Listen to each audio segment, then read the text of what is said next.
आणि आता आपण पाहूया 36 जिल्ह्यातल्या 50 महत्त्वाच्या बातम्या।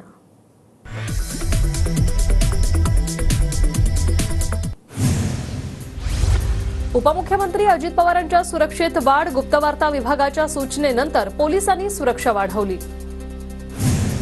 अजित पवारांच्या जनसन्मान यात्रेचा आज 5वा दिवस। आज धुळे आणि अमळनेरमध्ये कार्यक्रम आणि कार्यकर्त्यांच्या भेटी घेणार।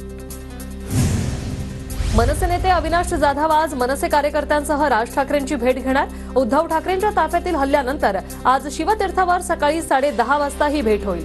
अविनाश जाधव हल्ल्यातील मुख्य आरोपी। पुण्यात आज शरद पवार आणि भाजपचे विनोद तावडे एकाच व्यासपीठावर येणार। पुण्यातील एका पुस्तक प्रकाशनाच्या कार्यक्रमात एकत्र येणार। नागपूरमध्ये आज विधानसभा निवडणुकीच्या पार्श्वभूमीवर शरद पवार गटाची बैठक। दुपारी अनिल देशमुखांच्या उपस्थितीत बैठक। राष्ट्रवादी काँग्रेस शरद पवार गटाची शिवस्वराज्य यात्रा सोलापुरात 11 वाजता अकलूज आणि दुपारी 2 वाजता मोहोळ आणि सायंकाळी सोलापूर शहरात सभा। मनोज जरांगेंची शांतता रॅली उद्या अहमदनगरमध्ये दाखल होणार। आमदार संग्राम जगताप यांच्याकडून जोरदार स्वागत करण्यात येईल। जरांगेंच्या शांतता रॅलीसाठी जोरदार तयारी। पुण्यात रमेश केरे पाटील आज पुन्हा एकदा आंदोलन करणार। सकाळी 10 वाजता शरद पवारांच्या निवासाने आंदोलन करणार। पवारांच्या निवासाबाहेर पोलिसांचा बंदोबस्त। हिंगोलीत संतोष बांगर यांच्याकडून भव्य कावड यात्रेचं आयोजन। मुख्यमंत्री एकनाथ शिंदे उपस्थित राहणार। मुख्यमंत्री एकनाथ शिंदे उद्या जळगाव जिल्ह्याच्या दौऱ्यावर।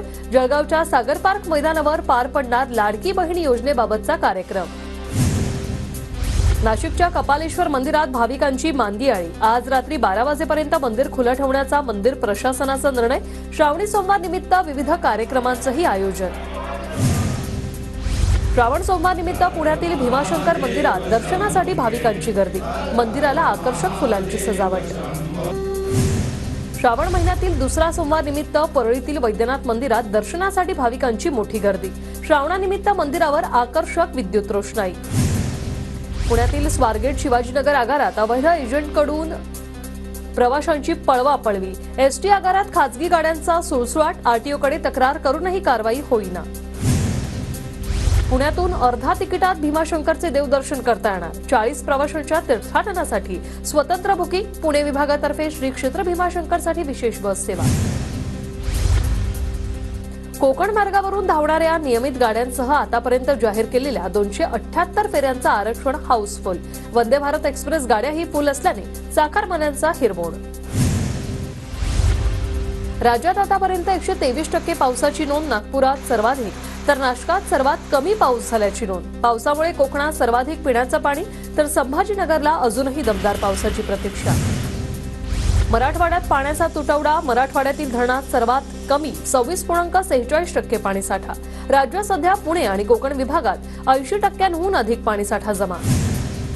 वाशिम शहराला पाणीपुरवठा करणाऱ्या एकबुर्जी प्रकल्पात 46.44% जलसाठा। पावसाचा जोर ओसरल्याने वामीकरांवर पाणी टंचाईची टांगती तलवार। छत्रपती संभाजीनगरमध्ये पाणी पुरवठ्यासाठी पाण्याचे टप्पे 2 दिवस पुढे ढकलले। काल सायंकाळी शहरात पाणी यायला सुरुवात झाल्यानंतरही शहरवासियांना थेट बुधवारी पाणी मिळणार। गोंदियात गेल्या महिनाभरात झालेल्या दमदार पावसामुळे हजरा फॉल धबधबा प्रवाहित। हजरा फॉल परिसर पर्यटकांनी गजबजला।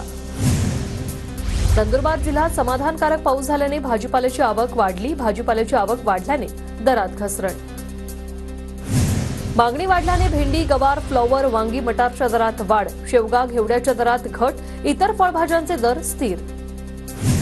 आवक घटल्याने लिंबाच्या दरात वाढ। गोणीमागे 200 ते 300 रुपयांची वाढ। घरगुती ग्राहक आणि लोणचे व्यापारी यांच्याकडून लिंबांना मागणी। परभणी जिल्ह्यातील सोयाबीन, कापसासह खरीप पिकं बहारली।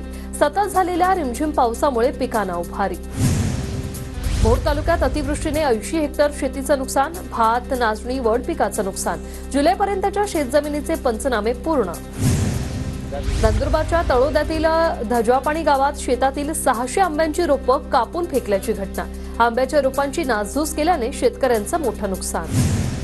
परभणीच्या गंगाखेडमधील पर्यावरण प्रेमींकडून गोदावरी नदीकाठची स्वच्छता। शासनाची वाट न पाहता पर्यावरण प्रेमींकडून नदीपात्रात उतरून साफसफाई।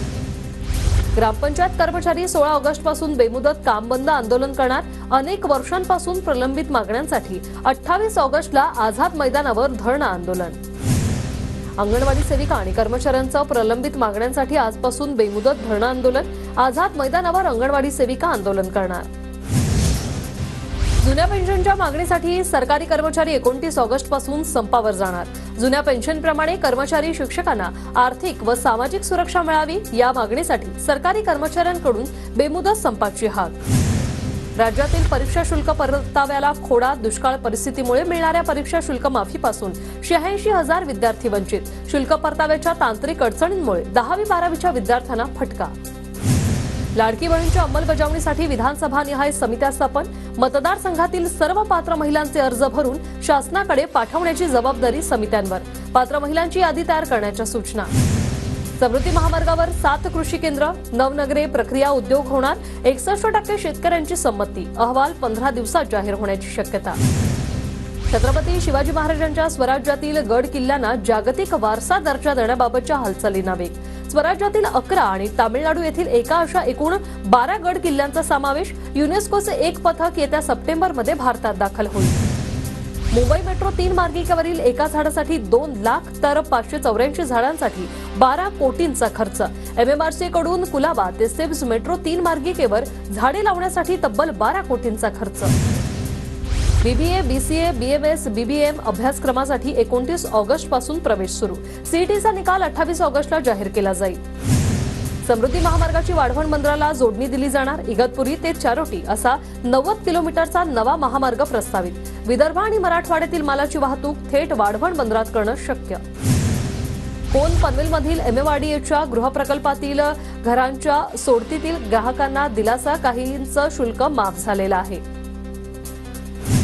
पुण्यातील स्वारगेट शिवाजीनगर आगारात अवैध एजंटकडून प्रवाशांची पळवापळवी.